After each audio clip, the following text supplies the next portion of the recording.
राम राम जी। राधे राधे, जय श्री कृष्ण। और आज हम सुनेंगे एक बहुत ही सुंदर कहानी, भगवान का चमत्कार। वृंदावन के बांके बिहारी मंदिर के पास बरगद के पेड़ के नीचे एक बूढ़ी माँ ने अपना बसेरा बना लिया था। सकल सूरत से वह किसी अच्छे घर की लग रही थी। उसके चेहरे की चमक परंतु उसके फटे हुए कपड़े उसकी दर्दनाक स्थिति का व्याख्यान कर रही थी। वह अम्मा बता रही थी कि वह कोई भिखारी नहीं है, मैले कुचेले कपड़े में ही एक चादर पर वहां पड़ी रहती थी। आज लगभग 10वां दिन था। मंदिर में जो श्रद्धालु माथा टेकने आता वो बूढ़ी माँ को थोड़ा सा प्रसाद दे जाते या कोई राह चलता उस पर तरस खाकर उसे कुछ खाना दे जाता, जिससे उसका गुजारा हो रहा था। श्रवण हर वर्ष अपने माता पिता की बरसी पर मंदिर में आता था और गरीबों को भोजन दिया करता था। उसके माता पिता एक रोड एक्सीडेंट में मारे गए थे। उसके बाद से वह अकेला था। जिस समय उसके माता पिता की मृत्यु हुई थी उस समय यह कंप्यूटर इंजीनियर कर रहा था। अब माता पिता के दिए हुए संस्कार हमेशा उसका मार्गदर्शन करते थे। इंजीनियरिंग के फाइनल ईयर के बाद पहले सेमेस्टर के दौरान ही उसे एक बहुत अच्छी नौकरी मिल गई थी। अब वह एक मल्टीनेशनल कंपनी में बहुत ऊंचे पद पर कार्यरत था। शनिवार और रविवार को अपने दोस्तों के साथ घूमने में बिता देता था, परंतु आज उसके माता पिता की बरसी थी, इसलिए वह आज मंदिर में गरीबों को भोजन करवाने आया था। सभी गरीबों को खाना देने के बाद उसकी नज़र पेड़ के नीचे बैठी बूढ़ी माँ की ओर गई। श्रवण को बूढ़ी माँ अम्मा के चेहरे से एक अजीब सा आकर्षण और स्नेह नजर आया। शायद वो हर बूढ़ी औरत में अपनी माँ और दादी को ही ढूंढता था।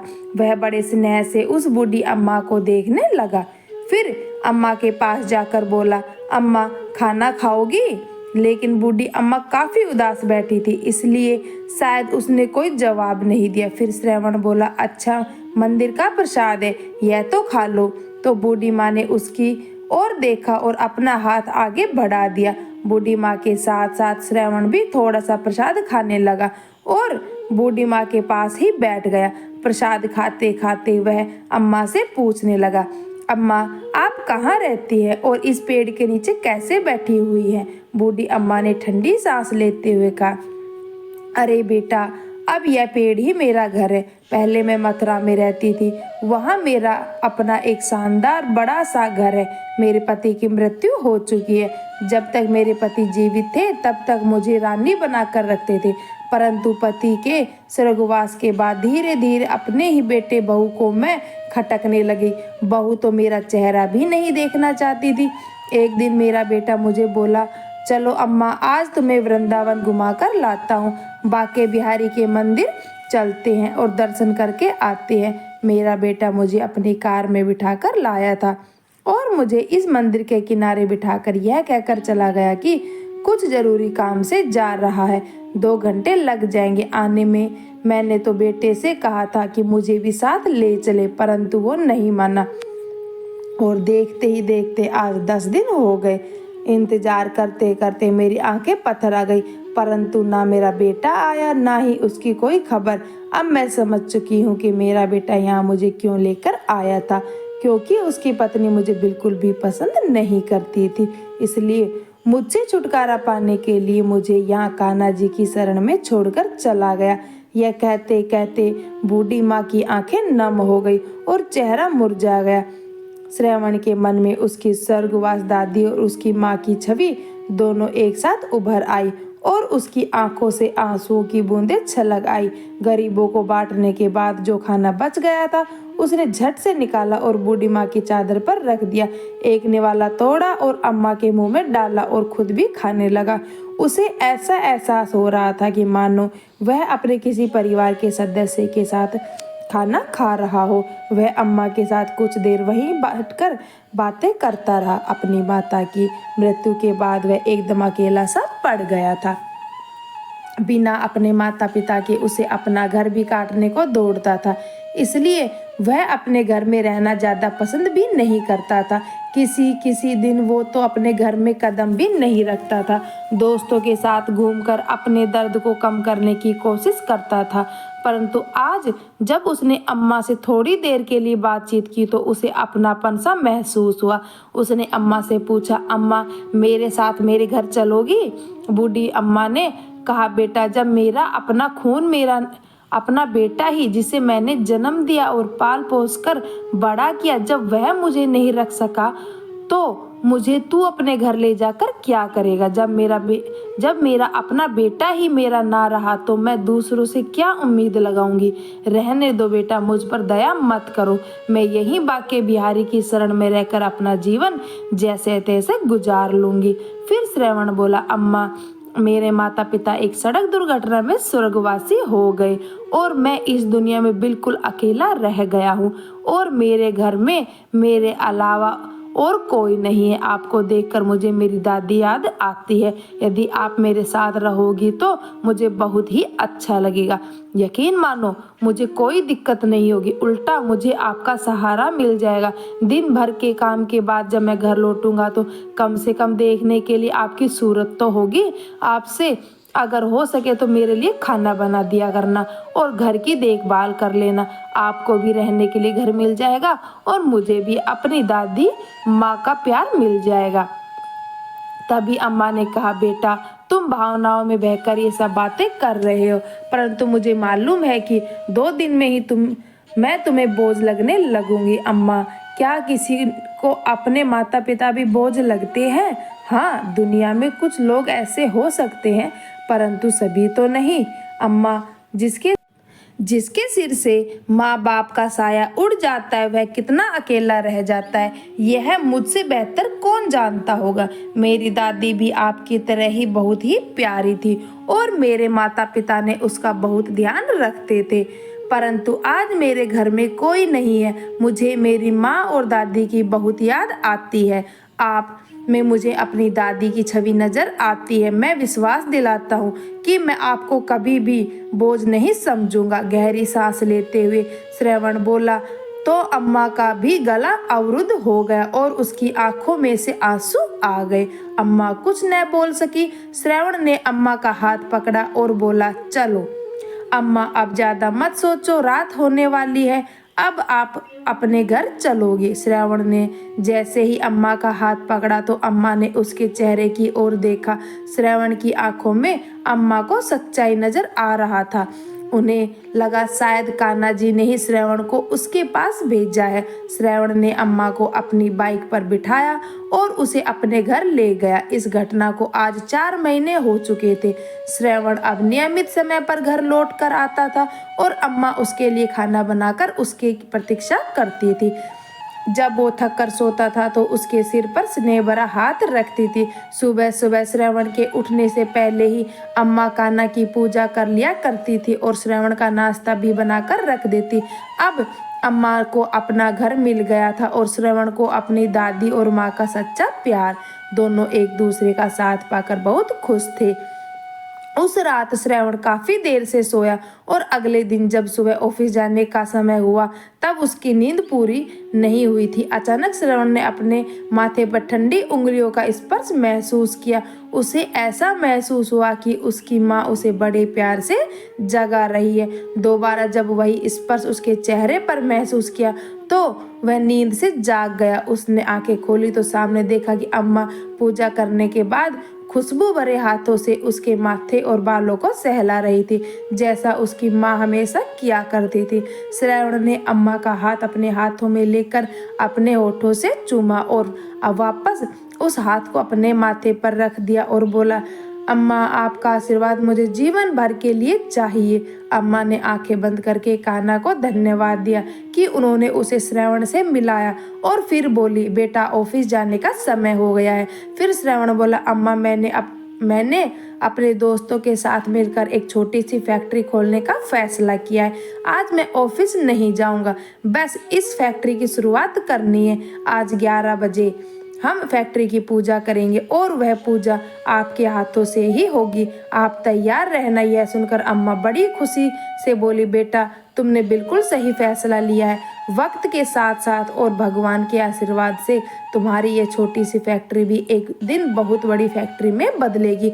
यह मेरा विश्वास है और मेरा आशीर्वाद हमेशा तुम्हारे साथ है। ऐसा कहते हुए अम्मा की आंखों से आशा की एक नई किरण दिखाई देने लगी। श्रवण ने अपने दोस्तों के साथ मिलकर फैक्ट्री खड़ी कर दी और उस फैक्ट्री में अच्छी गुणवत्ता के उत्पाद बनाए। उन सभी की मेहनत के कारण फैक्ट्री की प्रगति बड़ी तेजी से हो रही थी।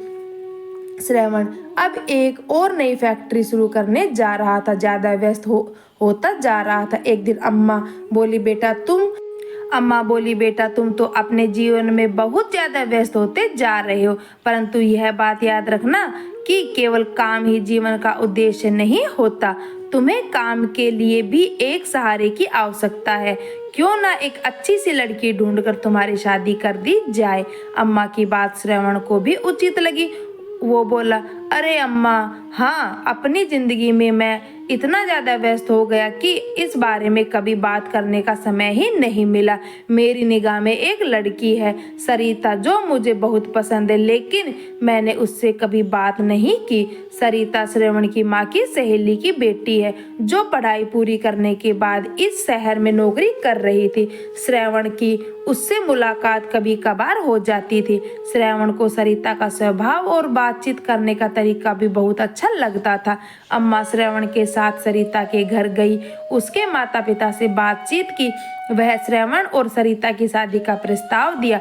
सरिता के पिताजी ने तुरंत ही हाँ कर दी। बस फिर क्या था, कुछ ही दिनों बाद श्रवण सरिता को दुल्हन बनाकर अपने घर ले आया। सरिता अम्मा के गुणों से और उसके स्नेह से बहुत प्रभावित हुई। जितना प्यार श्रवण अम्मा करता था, उससे कहीं ज्यादा लगाव सरिता का अब अम्मा से हो चुका था। सरिता हमेशा सोचती कि ना जाने अम्मा उसके दिल की हर बात कैसे जान लेती है और कैसे उसकी हर चाहत को उसके कहे बिना पूरा कर देती है। समय बीतने लगा और श्रवण के घर 2 जुड़वा बच्चों ने जन्म लिया, एक बेटा और एक बेटी। श्रवण का घर तो जैसे खुशियों से भर उठा था। अम्मा जी अब सही मायने में दादी बन चुकी थी। अब उसकी मुख्य जिम्मेदारी श्रवण और सरिता नहीं, बल्कि अम्मा के पोता और पोती हो गए थे। अब अम्मा का बिस्तर अपने पोता और पोती के कमरे में लगा दिया गया था, ताकि वे दोनों अम्मा की स्नेह की छांव में रहें और उनके संस्कारों के साथ पले बढ़े। बिना दादी के तो दोनों बच्चे एक समय का खाना तक भी नहीं खाते थे। जब भी बच्चे मम्मी पापा के साथ बाजार जाते तो जिद करके दादी को हमेशा अपने साथ लेकर जाते। सरिता और श्रवण भी दोनों बच्चों की जिम्मेदारी अम्मा को देकर बिल्कुल बेफिक्र हो चुके थे।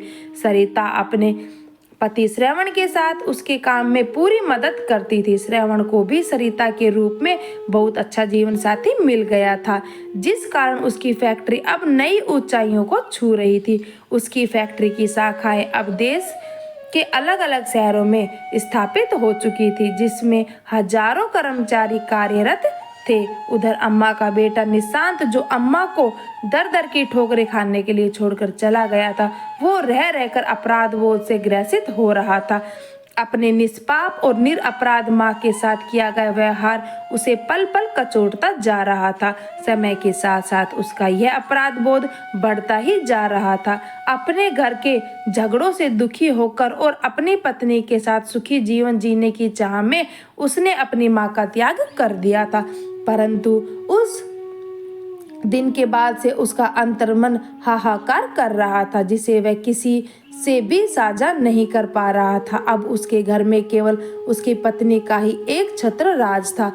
अब वह अपनी मर्जी के अनुसार खर्च करती थी और दुकान में से मनमर्जी का पैसा निकालती थी, परंतु व्यवसाय के लगातार पैसा निकालने के कारण उसका जमा जमाया व्यवसाय, जो कि उसके पिता के द्वारा खड़ा किया गया था, घाटे में जाने लगा था। अतः उसे दुकान बंद करनी पड़ी। दुकान बंद करने के बाद कुछ दिन बड़ी कठिनाई से गुजरे।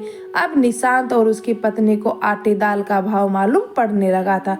फिर फिजूल खर्ची तो दूर की बात, अब उसके पास घर खर्च और बच्चों की आवश्यकता ही पूरी करने के लिए भी पैसा नहीं था। निशांत का एक मित्र, जो एक बड़ी कंपनी में कार्यरत था, उसने अपनी सिफारिश पर उसकी नौकरी अपनी ही कंपनी में लगवा दी और इस तरह निशांत के जीवन की गाड़ी थोड़ी थोड़ी चलने लगी। निशांत तब कंपनी में बहुत मन लगाकर काम कर रहा था, जिस कारण उसे फैक्ट्री में बहुत मान सम्मान मिलने लगा। अब वह फैक्ट्री का एक महत्वपूर्ण कर्मचारी बन गया था। निशांत की कंपनी में स्थापना दिवस पर वार्षिक महोत्सव मनाया जा रहा था। सभी कर्मचारियों को उसकी काबिलियत के आधार पर पुरस्कार वितरित किया जाना था। निशांत को भी अपनी मेहनत और योग्यता के आधार पर पुरस्कार दिया जाना था, जो कि उसकी कंपनी के मालिक के द्वारा दिया जाना था। नियत तिथि पर पुरस्कार वितरण का समारोह शुरू हुआ और यह पहली बार था कि जब कंपनी का मालिक अपने सभी कर्मचारियों से रूबरू हो रहा था। आज का दिन निशांत के लिए बहुत खास था। मैनेजिंग डायरेक्टर, उसकी पत्नी, माँ और बच्चों के साथ समारोह में आए थे। जब समारोह शुरू हुआ तो पुरस्कार वितरण के लिए कंपनी के डायरेक्टर साहब से अनुरोध किया गया कि स्टेज पर आए और कहने लगे कि आज हमारी कंपनी के लिए एक बहुत बड़ा दिन है, परंतु आज हमारी कंपनी जिस स्थिति में है वह केवल और केवल हमारी अम्मा जी के आशीर्वाद से ही है। यदि अम्मा जी की प्रेरणा ना होती तो आज यह कंपनी ना होती और ना ही मैं इस पद पर होता। इसलिए पुरस्कार वितरण के लिए मैं अम्मा जी को बुलाना चाहूँगा। अम्मा जी कृपया आप स्टेज पर आएँ और अपने हाथों से सभी योग्य कर्मचारियों को पुरस्कार वितरित कीजिए। श्रवण के बुलाने पर अम्मा स्टेज पर पहुंची और उसकी आंखों से अश्रुधारा बह निकली। कर्मचारियों के नाम अनाउंस किए गए और अम्मा उन्हें एक एक करके पुरस्कार देती रही। तभी एक नाम का अनाउंसमेंट हुआ, जिसे सुनकर अम्मा जी के चेहरे पर ना जाने कितने भाव एक साथ आ गए। निशांत मिश्रा। सामने से आने वाला व्यक्ति जो भी कुछ जाना पहचाना लग रहा था। अम्मा ने ध्यान से देखा तो सचमुच में उसका ही बेटा था, निशांत मिश्रा, जो उन्हें तीर्थ यात्रा का झांसा देकर बड़ी ही बेदर्दी से छोड़ गया था, जिसे उसके बाद उसकी माँ का ख्याल तक नहीं आया। अम्मा सोचने लगी कि अब तो शायद मैं तड़प तड़प कर मर गई होती यदि मेरा बेटा श्रवण मुझे ना ले जाता। प्यार और नफरत के भाव एक साथ अम्मा के चेहरे पर उभर आए। अम्मा को ऐसा महसूस हुआ कि जैसे दुनिया बड़ी तेजी से घूम रही है। बड़ी मुश्किल से उन्होंने खुद को संभाला और किसी अपरिचित की तरह निशांत को पुरस्कार थमा दिया और अपना मुंह दूसरी तरफ फेर लिया। निशांत ने ध्यान से देखा, देने वाली महिला कोई और नहीं उसकी माँ थी। देखते ही देखते उसके पसीने छूटने लगे और वो अपनी माँ के पैरों पर गिर पड़ा। उन्हें विश्वास नहीं हो रहा था कि उसकी माँ, जिसे उसकी दर दर की ठोकरें खाने के लिए छोड़ दिया था, आज इतने बड़े साम्राज्य की मालकिन है। निशांत ने अपनी माँ से हाथ जोड़कर माफी मांगी और कहा, मेरे साथ चलोगी, अपने घर चलेंगे। कैसा घर, कैसी माँ, कैसा बेटा। और उसकी उसी दिन मर चुका था जिस दिन वह मुझे मंदिर के बाहर छोड़कर चला गया था। आज ना मैं तुम्हारी माँ हूँ, ना ही तुम मेरे बेटे, कहकर अम्मा जी पुरस्कार वितरण को बीच में ही छोड़कर अपनी कुर्सी पर जाकर बैठ गई। निशांत माफी मांगता रहा, लेकिन अम्मा ने उसकी तरफ देखा तक नहीं और श्रवण के साथ वापस घर चली गई। कभी निशांत अपनी माँ का बहुत लाडला हुआ करता था, लेकिन अपनी पत्नी के बहकावे में आकर वह अपनी माँ के साथ बहुत बुरा सलूक करने लगा था। उन बातों को अम्मा कभी नहीं भूल सकती। उधर निशांत को यकीन नहीं हो रहा था कि जिस कंपनी में वह काम करता था उस कंपनी की मालकिन दरअसल उसकी माँ थी। आज उस माँ के हाथों से उसे पुरस्कार मिला था तो उसका सर चकरा गया। माँ के द्वारा अपनी घोर अपेक्षा और पाप कर्मों के कारण उसके दिल में ना जाने कितने ही घाव हो चुके थे। हर पल उसे अपनी माँ की याद सता रही थी। अपनी करतूत उसे झकझोर रही थी और नासुर बनकर उसे लगातार चोट पहुंचा रही थी। एक दिन रविवार को जब उसने ऑफिस से छुट्टी ली थी तो वह अपनी पत्नी नीता को लेकर स्कूटर पर राधा रानी के मंदिर दर्शन के लिए गया। जब वह राधा कृष्ण की मूर्ति के सामने हाथ जोड़कर खड़ा हुआ था तो उसे ऐसा लगा जैसे भगवान भी कुटिल दृष्टि से उसके द्वारा किए गए घोर पाप के लिए उस पर हंस रहे थे। घबराकर उसने आंखें खोली। पूजा पाठ करके मंदिर से आते हुए अपराध भूत के कारण उसकी मानसिक स्थिति बिगड़ी हुई थी, जिस कारण सामने से आया हुआ ट्रक नजर नहीं आया और तेज धमाके के साथ स्कूटर ट्रक से टकरा गया। वे दोनों बड़ी बुरी तरह से घायल हो गई। निशांत की स्थिति गंभीर बनी हुई थी, उसके पैर की हड्डी टूट चुकी थी। उधर उसकी पत्नी नीता को पैरालिसिस हो चुका था। अब उसे होश आया तो वह दहाड़े मारकर रोने लगी। जब घर दोनों बच्चे की देखभाल के लिए कोई नहीं था तो नीता के मायके से उसके भाई भाभी उसका पता करने के लिए आए, परंतु थोड़ी देर हालचाल पूछकर वे दोनों चलते बने। निशांत के दोस्त ने सारी घटना की जानकारी कंपनी के मालिक श्रवण को दी। तब श्रवण फोन पर उससे बात कर रहा था तो अम्मा वहीं बैठकर उसके साथ चाय नाश्ता कर रही थी। निशांत मिश्रा का नाम सुनकर अम्मा चौंक उठी और उसने श्रवण से पूछा कि क्या हुआ, किस बारे में बातें हो रही थी। तो श्रवण ने सारा हाल कह सुनाया कि उसकी कंपनी में एक कर्मचारी निशांत मिश्रा का एक्सीडेंट हो गया है और वह गंभीर रूप से घायल है। यह सुनकर अम्मा रोने लगी। श्रवण ने जब अम्मा से उसके रोने का कारण पूछा तो अम्मा ने सारी बात कह सुनाई। तब श्रवण ने बोला, अम्मा, कर्मों का फल तो भोगना ही पड़ता है। उसने जैसे कर्म किए थे उसे फल तो मिलना ही था। लेकिन अम्मा का दिल अंदर ही अंदर अपने बच्चों के लिए तड़प रहा था। उसके बेटा बहू लाचार होकर बिस्तर पर पड़े थे, इसलिए अम्मा ने कहा कि मैं थोड़ा समय अपने बेटे बहू के पास जाना चाहती हूँ, कुछ दिनों के बाद वापस लौट आऊंगी। श्रवण ने भी हामी भर दी और अम्मा को बहुत से पैसे देकर उसके बेटे बहू के पास छोड़ आया। अम्मा ने अपने बेटे और बहू को एक अच्छे से अस्पताल में भर्ती करवाया जहां उनका पूरा ख्याल रखा जाने लगा।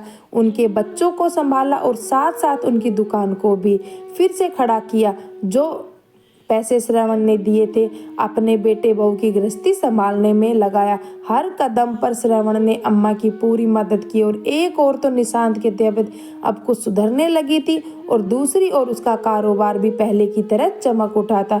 उसकी गृहस्थी को कुछ ही समय में अम्मा ने व्यवस्थित कर दिया था। जब उन दोनों की अस्पताल से छुट्टी हुई और वो अपने घर लौटे तो अम्मा से माफ़ी मांगने लगे। वो अपने किए हुए पर शर्मिंदा थे। अम्मा की बहू बोली, अम्मा जी, जिसे हमने घर से बाहर निकाल दिया था वही आज इस घर की लक्ष्मी बनकर आई है। अम्मा जी, मैं आपको समझ नहीं पाई। हम लोगों ने आपका बहुत अनादर किया। हमारी इस करने की सजा आज हमको मिली है। दोनों बेटा बहू अम्मा के पैरों में पड़ गई। अम्मा ने भी उन दोनों को माफ कर दिया और अपने पोता पोती को खूब दुलार किया। कुछ दिन और वहाँ रहने के बाद अम्मा ने कहा, अब तुम दोनों की तबीयत ठीक हो चुकी है और तुम अपनी गृहस्थी को संभाल सकते हो और तुम्हारी दुकान भी खूब अच्छी चल रही है, इसलिए अब मैं चलती हूँ। मेरा बेटा और मेरा परिवार मेरा इंतजार कर रहा है। यह कहकर अम्मा ने अपना बैग तैयार कर लिया। बेटा बहू ने अम्मा को जाने से रोकने की बहुत कोशिश की, परंतु अम्मा ने कहा, मेरा बेटा श्रवण मुझ पर जान छिड़कता है, अब वही मेरा बेटा है, इसलिए अब मुझे जाना ही होगा। बाहर श्रवण अम्मा को लेने के लिए पहले ही गाड़ी लेकर आ चुका था। उन दोनों ने बहुत मनाया परंतु अम्मा नहीं रुकी और चल दी। राधे राधे, जय श्री कृष्ण। वीडियो पसंद आए तो हमारे चैनल को भी जरूर से सब्सक्राइब करें। धन्यवाद।